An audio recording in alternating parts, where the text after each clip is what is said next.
Praise the Lord. സ്നേഹമുള്ളവരെ, സുഭാഷിതം 4:22 തിരുവചനം പറയുന്നു, എൻ്റെ വാക്കുകൾ നിൻ്റെ ഹൃദയത്തിൽ സൂക്ഷിക്കുക, എന്തെന്നാൽ അവ ഉൾക്കൊള്ളുന്നവന് അവ ജീവനും അവൻ്റെ ശരീരത്തിന് ഔഷധവുമാണ്. നമ്മുടെ ഹൃദയത്തിൽ നാം സൂക്ഷിക്കേണ്ടത് ദൈവത്തിൻ്റെ വചനങ്ങളാണ്.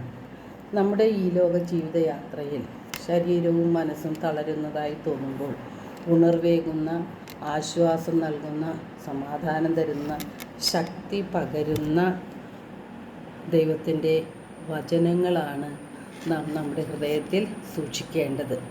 ദൈവം തന്നെയായ ദൈവത്തിൻ്റെ വചനം നമുക്ക് ആശ്വാസവും സമാധാനവും പ്രത്യാശയും നൽകുന്നുണ്ട്. അതുകൊണ്ടാണ് ഹൃദയത്തിൽ വചനം സൂക്ഷിക്കാൻ പറയുന്നത്. പാപത്തിൽ നിന്നും പാപ സാഹചര്യങ്ങളിൽ നിന്നും അകന്നു നിൽക്കുവാനും നമുക്ക് സാധിക്കും. നാം വചനം കേൾക്കുക മാത്രം ചെയ്താൽ പോരാ, വചനമനുസരിച്ച് ജീവിക്കുന്നവരായി മാറുമ്പോഴാണ് നമ്മളിൽ മാറ്റങ്ങൾ ഉണ്ടാകുന്നത്.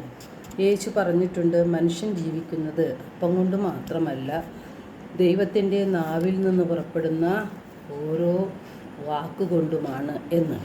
റോമ 9:6 തിരുവചനം പറയുന്നു, വചനം ഒരിക്കലും പരാജയപ്പെടുകയില്ല. 1 തിമോത്തി 4:9 വചനം പറയുകയാണ്, വചനത്തിൽ, ദൈവത്തിൻ്റെ വചനത്തിൽ ആശ്രയിക്കുന്നവർ ജീവിതത്തിൽ വിജയം കണ്ടെത്തും.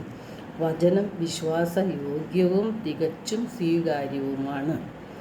നാം ദൈവത്തിൻ്റെ വചനങ്ങളിൽ ആശ്രയിച്ചുകൊണ്ടാണ് ജീവിക്കേണ്ടത്.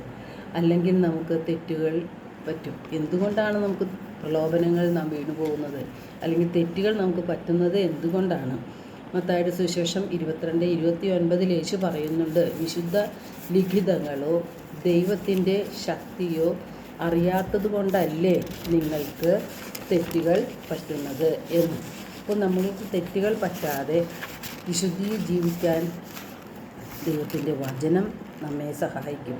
യോഹന്നാൻ 14:6 യേശു പറയുന്നു, വഴിയും സത്യവും ജീവനും ഞാനാണ്, എന്നിലൂടെ അല്ലാതെ ആരും പിതാവിൻ്റെ പക്കൽ എത്തുന്നില്ല എന്ന്. ജെറമിയ 17:7-9 തിരുവചനങ്ങളിൽ പറയുന്നു, കർത്താവിൽ ആശ്രയിക്കുന്നവൻ അനുഗ്രഹീതൻ, അവൻ ആറ്റുതീരത്തു നട്ട മരം പോലെയാണ്, അതിൻ്റെ ഇലകൾ പച്ചയായിരിക്കും, അതിന് ഫലങ്ങൾ പുറപ്പെടുവിക്കുവാൻ സാധിക്കും, അവന് എന്നും ഐശ്വര്യമുണ്ടാകും, അവൻ്റെ പ്രത്യാശ ദൈവത്തിലാണ് എന്ന്. ജെറമിയ പ്രവാചകനിലൂടെ കർത്താവ് നമ്മോട് അരുളിച്ചെയ്യുകയാണ്, കർത്താവിൽ ആശ്രയിക്കുന്നവൻ അനുഗ്രഹീതരാണ് എന്ന്.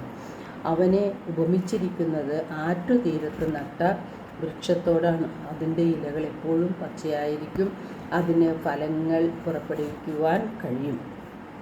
ദൈവത്തിൽ ആശ്രയിച്ച് നാം ജീവിക്കുമ്പോഴാണ് നമ്മുടെ ജീവിതത്തിൽ ഐശ്വര്യം ഉണ്ടാകുന്നു. അതുതന്നെയല്ല, ദൈവത്തിൻ്റെ ഹിതപ്രകാരം ഫലങ്ങൾ പുറപ്പെടുവിക്കുവാനും നമുക്ക് സാധിക്കുന്നു. പ്രഭാഷകൻ 10:12 വിശുദ്ധ ഗ്രന്ഥം പറയുകയാണ്, അഹങ്കാരം തുടങ്ങുമ്പോൾ കർത്താവിൽ നിന്ന് അകലുന്നു. കർത്താവിൽ നിന്നും അകലുന്ന വ്യക്തിക്ക് മറ്റുള്ളവരെ സ്നേഹിക്കുവാനോ അംഗീകരിക്കുവാനോ അവർക്ക് നന്മകൾ ചെയ്യുവാനോ സാധിക്കാത്ത സ്വാർത്ഥമതികളായി മാറുകയാണ് ചെയ്യുന്നത്.